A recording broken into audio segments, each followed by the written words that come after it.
আসসালামু আলাইকুম, সবাই কেমন আছেন? তো পুকুর পাড়ে দাঁড়িয়ে আছি, গ্রামের পুকুরে, যে গ্রামে আসছি।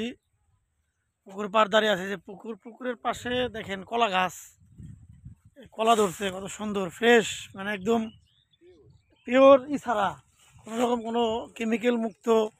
যদি কলা খেতে চান, কলা গাছ লাগিয়ে খেতে হবে। বলছে না, দয়াল বাবা কলা খাবা, গাছ লাগিয়ে খাওয়া, হ্যাঁ? এরকম যদি গাছ লাগিয়ে কেউ কলা খেতে পারেন, তাহলে হচ্ছে পিওর কলা। এই হচ্ছে অবস্থা। তো এই পেঁপে, ওই গাছে ছোট একটা গাছে পেঁপে ধরছে, অনেক সুন্দর। আছি, সুন্দর বাতাস, গায়ে বাতাস লাগতেছে, শীতের দিন যদিও, তারপরে ভালো লাগতেছে বাতাসটা। শীতের মধ্যেও বাতাসটা ভালো লাগতেছে। তিন রাস্তার মোড়ে আছি, দাঁড়িয়ে আছি। তিন রাস্তার মোড়ে, যে কি বট গাছ নাকি কাঠবাগান গাছ। হুম, পুকুরে প্রচুর মাছ হয়েছে। আসলাম, ঘুরে দেখতেছি একটু।